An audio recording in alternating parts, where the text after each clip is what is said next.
දන්සල් වඳින්න යන්නේ. අනේ හැම එකෙම නවත්තන්න හොඳේ. අපිට අයිස්ක්‍රීම් දන්සලක් හම්බුණා. අපි පළවෙනි දන්සල අයිස්ක්‍රීම් දන්සල. මේ ඉන්න තරමට ගිනියවේ දෙකක්වත් ගන්නව හරි. අත් දෙකට හතර ගන්න ළමයි. ළමයිට ගන්න.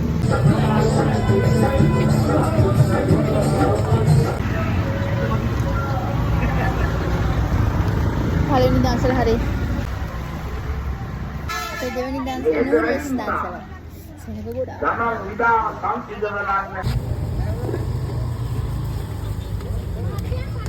අපේ නූඩල්ස් දන්සල බැරි වුණානේ නේ.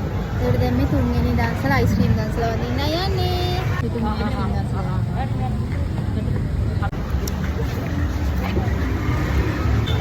අපේ කෙලෝ orang කෙලෝ.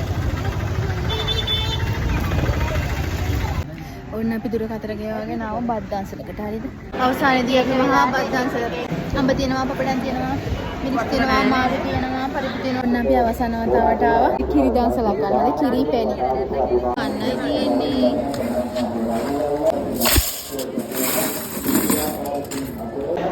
ඔන්න අපි මේ බත් දන්සල වැඳලා මේ කිරි දන්සල. රස හැබැයි. මේ කිරි දන්සල වෙනස් විදියක කන්නේ. හැමතැනම දකින්න නෑනේ. දන්සල් කනකොට මේ ගානටවත් කන්න ඕනේ. මෙහෙම කළා. මිනිස්සු මේව අමාරුවෙන් කරන්නේ. ඔක්කොම කන්න ඕනේ ඉවර වෙනකම්. මෙහෙම කන්න. ඔන්න ගයිස් අපි කාලා ඇවිල්ලා දැන් ගොඩක් කළු වෙලා තියෙන්නේ. කෑවට වඩා කළු. කියලා ඉන්නේ. මේ අපේ සුදුවම කාන්සිලා ඉන්නේ. ඔව් ගොඩාක් මහන්සි යාළුවනේ කාලා අපිට. මේ අපේ රංගි පැටියනේ.